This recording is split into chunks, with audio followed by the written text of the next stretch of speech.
अस्सलामुअलैकुम। बोल न्यूज़ में खुशामदीद। मैं हूँ गौहर इशरत। हेडलाइंस आपने जानी। बुलेटिन का आगाज़ करेंगे। खबर देंगे यूनान के साहिली इलाके में तारकीन वतन की कश्ती डूबने से 5 अफराद हलाक और कई लापता हो गए। गैर मुल्की खबर एजेंसी के मुताबिक हफ्ते को यूनान के जनूबी जजीरे के करीब तारकीन वतन की कश्ती डूबी, जबकि यूनानी कोस्ट गार्ड ने बताया कि हादसे में 5 अफराद हलाक हुए। 40 अफराद लापता हैं, जबकि 39 को बचा लिया गया। यूनानी मीडिया ने दावा किया कि कश्ती में बेशतर पाकिस्तानी सवार थे। कश्ती के लापता मुसाफिरों की तलाश के लिए इमदादी कार्रवाइयाँ जारी हैं, जबकि वफाकी वज़ीर दाखिला मोहसिन नकवी ने गैर कानूनी तौर पर यूरोप जाने वाले पाकिस्तानियों की मौत पर इजहार अफसोस किया। वज़ीर दाखिला मोहसिन नकवी ने तहकीकात का हुक्म देते हुए एडिशनल सेक्रेटरी दाखिला की सरबराही में कमेटी तश्कील दे दी है, जो वाक़े की तहकीकात करेगी और 5 रोज़ में रिपोर्ट तलब करेगी। मोहसिन नकवी का कहना है कि इंसानी स्मगलिंग जुर्म है। माफिया कई घर उजाड़ चुका। इंसानी स्मगलिंग माफिया के खिलाफ FIA मुल्क गिर कार्रवाइयाँ करे। इस मुतालिक आपको खबर दें कि यूनान के साहिली इलाके में तारकीन वतन की कश्ती डूबने से 5 अफराद हलाक और कई लापता हुए। गैर मुल्की एजेंसी के मुताबिक हफ्ते को यूनान के जनूबी जजीरे के करीब तारकीन वतन की कश्ती डूबी, जबकि यूनानी कोस्ट गार्ड ने बताया कि हादसे में 5 अफराद हलाक हुए। 40 अफराद लापता हैं, जबकि 39 को बचा लिया गया। यूनानी मीडिया के मुताबिक कश्ती में बेशतर पाकिस्तानी सवार थे। कश्ती के लापता मुसाफिरों की तलाश के लिए इमदादी सरगर्मियाँ जारी हैं। वफाकी वज़ीर दाखिला मोहसिन नकवी ने गैर कानूनी तौर पर यूरोप जाने वाले पाकिस्तानियों की मौत पर अफसोस का इजहार किया।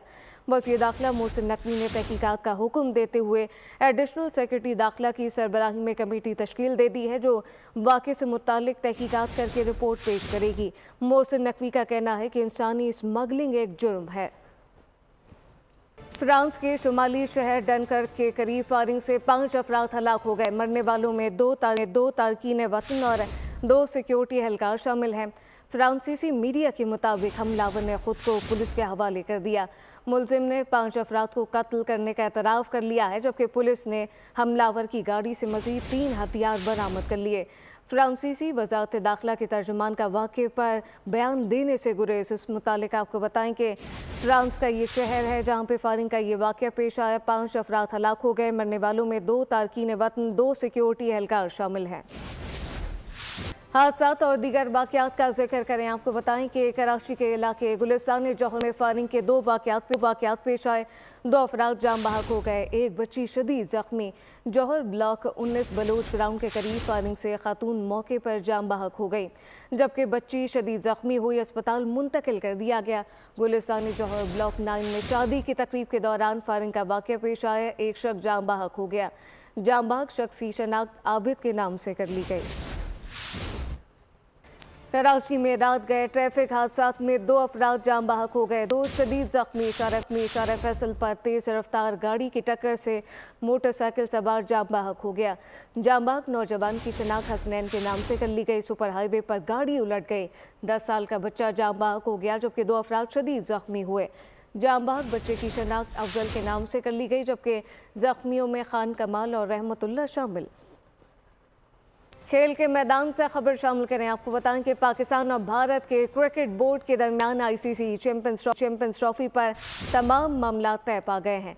ज़रा के मुताबिक दोनों बोर्ड में अंडरस्टैंडिंग तय पा गई है। चैंपियंस ट्रॉफी के लिए मामले पर अब किसी किस्म की पेचीदगी बाकी नहीं रही। चैंपियंस ट्रॉफी के मामलात पर मुहदों का काम हतमी मरहले में पहुंच चुका है और अब ICC ने चैंपियंस ट्रॉफी के हवाले से ऐलान करना बाकी है। ज़रा के मुताबिक आज छुट्टी की वजह से ऐलान ना हो सका। ऐलान कल होने का इम्कान है, जबकि भारतीय मीडिया का दावा है कि चैंपियंस ट्रॉफी 2025 हाइब्रिड मॉडल के तहत होगी। चैंपियंस ट्रॉफी पर ICC और भारत ने PCB की तमाम शराइत मान ली है। PCB के बोर्ड ऑफ गवर्नर का इजलास 18 दिसंबर को इस्लामाबाद में होगा। चैंपियंस ट्रॉफी के हवाले से उमूर पर बातचीत हुई। ICC में चैंपियंस ट्रॉफी की मेज़बानी के लिए क्या मसाइल थे, जबकि गवर्निंग बोर्ड को चैंपियन और इस मुतालिक चेयरमैन एतमाद मिलेंगे। ज़रा ने बताया कि भारतीय क्रिकेट बोर्ड ने टीम के पाकिस्तान न आने की क्या वजूहत दी। मोहसिन नकवी बोर्ड गवर्नर को इस मुतालिक आगाह करेंगे। चैंपियंस ट्रॉफी की तैयारी के हवाले से स्टेडियम की अपग्रेडेशन का मामला भी ज़ेर गौर आएगा।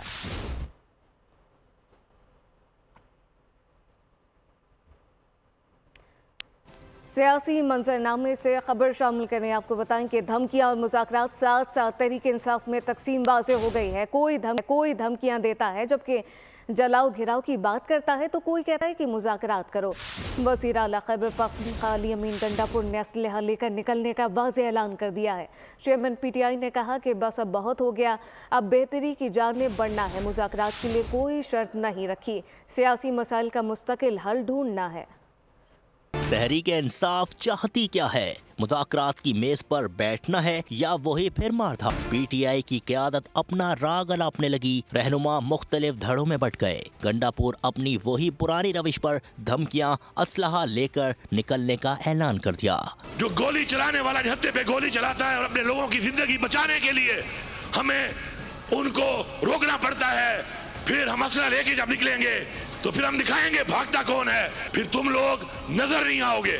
गंडापुर की धमकियों पर चेयरमैन PTI बैरिस्टर गौहर पानी डालने आ गए। ये बस बहुत हो गया, मुज़ाकरात होने चाहिए, अनकंडीशनल मुज़ाकरात होने चाहिए। पॉलिटिकल मसाइल का पॉलिटिकल हल मुस्तकिल ढूंढना बड़ा लाजिम होता है। कंडीशन किसी ने नहीं लगाई ना, वो मुतालिबात पहले भी हमारा एक कंटेक्ट एस्टेब्लिश हुआ था, हम आगे की तरफ बढ़ रहे थे। एक क्रिटिकल स्टेज पे हम डिस्कनेक्ट हो गए, उम्मीद है कंटेक्ट दोबारा एस्टेब्लिश हो जाएगा। हुकूमत पहले ही वादे कर चुकी है, धौंस धमकियों और शराइत के साथ किसी सूरत बात नहीं हो सकती। तहरीक इंसाफ का कोई एहतजाज पुरअम नहीं हुआ, ये लाशें गिराकर सियासत करना चाहते हैं। जबकि वज़ीर इत्तलात का अली अमीन गंडापुर के बयान पर रद्द-ए-अमल कहा कि गैर कानूनी मुकीम अफगान शहरियों के साथ मुसल्लह जत्थों से लेस होकर एहतजाज करना PTI का वतीरा है। पहले भी जदीद असलहे से लेस होकर मुसल्लह जत्थों के साथ वफाक पर लश्कर कशी की गई। अली अमीन गंडापुर के गार्ड को गोली चलाते देखा गया। 9 मई और 26 नवंबर मुल्क की तारीख के स्याह तरीन दिन है, जबकि अवाम तहरीक इंतशार की अगली कॉल भी मुस्तरद कर देंगे। वज़ीर आज़म के मुशीर राना सनाउल्लाह का कहना है कि तहरीक इंसाफ ने नौजवानों को नफरत और शरपसंदी की जानिब राग़िब किया। नौजवान मुल्क दुश्मन अनासर की सरगर्मियों से बखूबी आगाह हो चुके हैं। वफाकी वज़ीर राना तनवीर का कहना था कि मुज़ाकरात उस वक्त होते हैं जब एतबार हो। PTI वाले कलता का छूत समझते थे, आज मुज़ाकरात के लिए पीछे फिरते हैं। एक पार्टी और इनके सरबराह ने इंतशार फैलाने में कोई कसर नहीं छोड़ी। नौजवान पुरतशद्दद कार्रवाइयों के खूनी खेल की तरफ राग़िब करने की कोशिश की गई।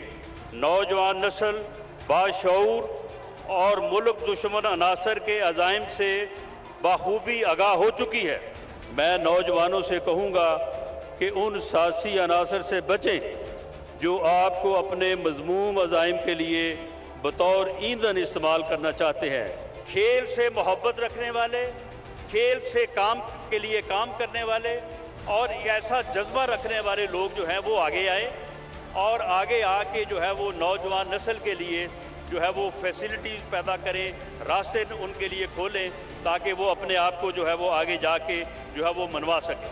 एक पार्टी है और उसका एक सरबराह है, उसने स्वाय इंतशार की सियासत करने के, फितना अंगेजी के, पाकिस्तान को नुकसान पहुंचाने कोई कसर नहीं छोड़े। बैरूनी मुल्कों से अहम मेहमान तशरीफ लाते हैं, उस वक्त ये डी चौक पे चढ़ाई कर देते हैं। जब इसकी हुकूमत आई, मौलाना फजलुर रहमान साहब ने क्या हलफ ना लें, इस असम्बली में मत जाए, कौमी मफाद में हमने जाके हलफ लिया और ताकि ये कह दिया बिलावल ने कि कदम बढ़ाओ इमरान खान, हम तुम्हारे साथ हैं। आगे से गाली करो। आज जिनको ये छूत समझते थे पीछे फिरते हमारे साथ बातचीत करें। बातचीत तो तब होती है जो किसी पे एतबार हो, किसी की साख। अब ये जानिए कि हुकूमत से कोई बाज़ाब्ता बातचीत नहीं हो रही, हम बामानी बातचीत के लिए तैयार हैं। मरकजी सेक्रेटरी इत्तलात PTI शेख वकास अकरम की बोल न्यूज़ के प्रोग्राम तब्दीली में गुफ्तगू कहा कि बानी PTI ने ख़ानदानी सियासत को रद्द किया है।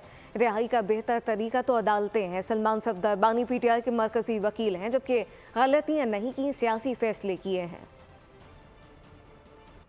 हमारी हुकूमत के साथ इस वक्त कोई बातचीत जारी नहीं है और कोई फॉर्मल डायलॉग या नेगोशिएशन एस्टैब्लिश नहीं हुई है इस वक्त तक, कोई बाज़ाब्ता बात नहीं।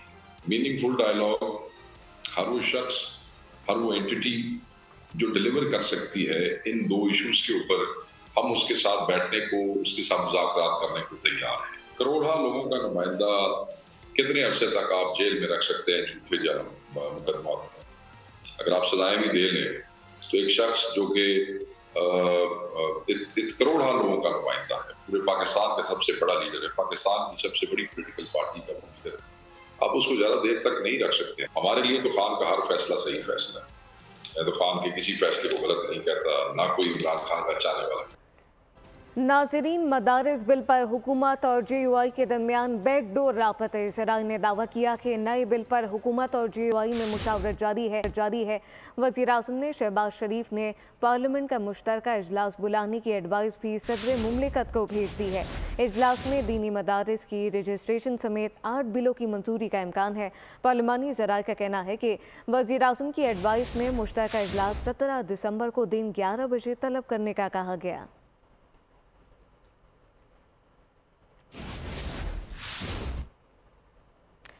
मदारिस बिल और JUI हुकूमत में ठन गई है। हाफिज हमदुल्ला की तनकीद पर अता तारड़ का भरपूर जवाब सामने आ गया। JUI रहनुमा ने ट्वीट करके पार्लियामेंट को फैटफ का ज़ेली ऐवान करार दिया। अता तारड़ ने गैर ज़रूरी बयानबाजी से गुरेज का मशवरा दे दिया।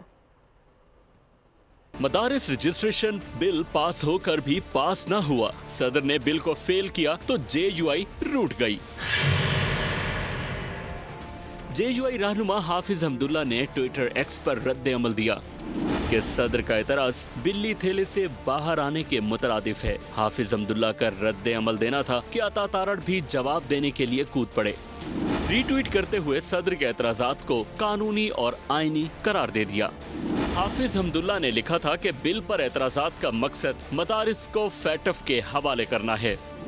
अता तारड़ ने जवाब दिया कि फैटफ कहां से आ गया। एतराजात में ना तो फैटफ का जिक्र है और ना ही उसका कोई ताल्लुक है। हाफिज हमदुल्ला ने पार्लियामेंट को फैटफ का ज़ेली ऐवान करार दे दिया। लिखा कि पाकिस्तान का ऐवान कानून साजी में आज भी आज़ाद नहीं। वज़ीर इत्तलात ने लिखा कि सदर ने आईनी एतराजात लगाए हैं और उनकी तस्हीह भी आईनी तौर पर पार्लिमान से होनी चाहिए। मामले में गैर जरूरी बयानबाजी से गुरेज करना चाहिए। मदारिस रजिस्ट्रेशन से मुतालिक बिल उजलत और मखसूस हालात में मंजूर हुआ था। मदारिस की तंजीमों के अक्सरियत को बिल पर एतराज़ात हैं। वफाकी वज़ीर डॉक्टर खालिद मकबूल की कराची में गुफ्तगू कहा कि 15 में से 10 मदारिस ने बिल पर तहफ़्फ़ुज़ात का इज़हार किया। मदारिस रजिस्ट्रेशन बिल की दुरुस्तगी के लिए काम जारी है। उस वक्त जो कैफियत थी और थोड़ी सी उजलत भी थी, लेकिन उस वक्त जो मदारिस से ताल्लुक़ रखने वाली अक्सरियत थी उसने उस तरह कांटेक्ट नहीं किया। इस बिल के पास होने के बाद किया तो हमें अंदाज़ा हुआ जब अक्सरियत ही मदारिस से ताल्लुक़ रखने वाले जो 15 मुख्तलिफ वफाक हैं उनमें से 10 के करीब हमारे उस फैसले से जो कि लेजिस्लेशन के ज़रिए हुई थी उससे इत्तेफाक नहीं करते। तो हमने इसको रिव्यू करने का और इस पे बात करने का फैसला किया था। उस दिन हमने उनको बुलाकर सुन लिया, वो उन्होंने हमें बल्कि बुलाया था, अभी जो प्रेस कॉन्फ्रेंस हुई थी, और हमने सुन लिया तो इस पर काम कर रहे हैं हम लोग। बदलते मौसम की सूरत हाल का जिक्र करें, बात करेंगे मौसम की। और मुल्क के बालाई इलाकों में मौसम आज भी शदीद सर्द रहेगा। स्कर्दू में पारा -12, कोयटा में -6 डिग्री तक गिर गया। महकमा मौसमियात ने आइंदा 24 घंटों के दौरान कोयटा, चमन ज़ियारत, पशीन, चाखी में बारिश और पहाड़ों पर बर्फबारी की पेशगोई की है। कराची, लाहौर, इस्लामाबाद, पेशावर, कश्मीर और गिलगित बल्तिस्तान समेत मुल्क के बेशतर इलाकों में मौसम सर्द और खुश रहेगा। और अब ये जानिए, कराची की हैवी ट्रैफिक ने मज़ीद 4 जानें निगल ली। तेज़ रफ्तार डंपर और ट्रॉलर ने खातून समेत 4 अफराद की जान ले ली। रबामा ट्रॉलर की टक्कर से 54 अफराद लुक़मा अजल बने। तफसीलात खुर्रम गुलजार की रिपोर्ट में देखिए। तेज रफ्तार डंप पर ब्रेक लगी, चीखें बुलंद हुई और जिंदगी का खात्मा हो गया। कराची में दंदनाते भारी भरकम ट्रैफिक ने मजीद 4 जनाज़े। पहला वाक़या नेटी जेटी पुल पर पेश आया, जहां डंपर की जद में आकर 2 बदकिस्मत नौजवान अब्दी नींद सो गए। माड़ीपुर में 12 साल बच्ची के खून से सड़क रंगीन हो गई। बिन कासिम में खूनी डंपर ने रिक्शा को चल दिया। खातून की सांसें जाए हादसे पर रुक गयी। कुरंगी ढाई में राहगीर खातून भी कातिल डंपर का निशाना बन गयी। ट्रैफिक पुलिस ने शहर में बढ़ते हुए हादसात का जिम्मेदार खस्ता हाल सड़कों को करार दे दिया। सिटी गवर्नमेंट से और सबसे भी एक रिक्वेस्ट है हम्बल कि खुदारा इन सड़कों को बनाएं। तो रोज़ाना ये किसी न किसी हादसे का सबब बन रहा है और इसमें काफ़ी जाने जा रही हैं, जो एक बहुत बड़ा मसला क्रिएट कर रही है हम ट्रैफिक पुलिस के लिए भी। मेयर कराची ने अफसोस का इजहार करते हुए इल्जाम मुस्तरद कर दिया। ये अनफॉर्चुनेटली अगर इन तमाम चीज़ों को प्रॉपर तरीके से किया जा रहा हो तो मेरे ख्याल में इस तरह की बदकिस्मत सिचुएशन क्रिएट नहीं होती। जहाँ तक सड़कों की सूरत हाल को बेहतर बनाने का ताल्लुक है, KMC जो उसका डोमेन है, जो उसकी सड़कें हैं, उसकी रिहैबिलिटेशन का काम कर रही है और आपको सारे शहर में काम होता हुआ नजर आ रहा है। दिसंबर के 14 रोज में 54 अफराद बेलगाम हैवी ट्रैफिक का निशाना बने। कोताही, लापरवाही, गफलत किसी की भी हो, कराची वाले कब तक यूं ही बेमौत मारे जाएंगे। रहीम यार खान से खबर दें, पुलिस का कच्चे में कामयाब ऑपरेशन, 2 मखफियों को बाजियाब और 2 अगवाकारों को गिरफ्तार कर लिया गया। कार्रवाई में बेकरी मालिक उस्मान मकबूल और हिंदू शहरी बादशाह जय को बाजियाब करा लिया गया। पुलिस हुकाम का कहना है कि अगवाकार मखफियों को एक जगह से दूसरी जगह मुंतकिल कर रहे थे। डाकू ने मखफी शहरी को हाथ पांव बांध कर रखा हुआ था। लकी मरवत थाना सदर की हुदूद में पुलिस मोबाइल पर दहशतगर्दों का हमला, 2 पुलिस एहलकार जख्मी हो गए। पुलिस के मुताबिक वाकया वांडा खान के करीब पेश आया। मोबाइल ड्यूटी से वापस पुलिस लाइन जा रही थी कि अचानक दहशतगर्दों ने मोबाइल पर फायरिंग शुरू कर दी। 2 पुलिस एहलकार हेड कांस्टेबल सुहेल खान और हेड कांस्टेबल वकील खान जख्मी हुए। जख्मियों को अस्पताल मुंतकिल किया गया, जहां इनकी हालत खतरे से बाहर है। हमले के बाद पुलिस की भारी नफरी मौके पर पहुंच गई। एक और हवा की बेटी गैरत के नाम पर कत्ल कर दी गई। नौशहरा की तहसील पिबी में गैरत के नाम पर 17 साला वाहिदा गुल को भाई ने तशद्दुद के बाद फांसी देकर मौत के घाट उतार दिया। पुलिस के मुताबिक मकतूला को रात की तारीकी में दफन किया गया। वाहिदा गुल अपने रिश्तेदार के साथ घर से भागी थी, जबकि 7 दिन बाद वापस घर आई तो मुलजिम यासीन ने रात की तारीकी में कत्ल किया। पुरअसरार मौत की रिपोर्ट मकतूला की वालिदा ने दर्ज कराई। पिबी के जुडिशल मजिस्ट्रेट के हुक्म पर मकतूला की कब्र कुशाई की गई। मजिस्ट्रेट की निगरानी में कब्र कुशाई की गई। पोस्टमार्टम में फांसी देकर कत्ल किए जाने की तस्दीक हो चुकी है। और अब ये जानिए, बोलान में ढाडर के करीब बारात की गाड़ी को हादसा पेश आ गया। हादसे में 2 खवातीन जाम बहक हो गईं, जबकि 18 अफराद शदीद जख्मी हुए। पुलिस के मुताबिक हादसा सबरी के मुकाम पर पेश आया। जख्मी और हलाक शुदगान का ताल्लुक ढाडर से बताया जाता है। सब्सक्राइब करें और बेल दबाएं ताकि कोई खबर रह न जाए।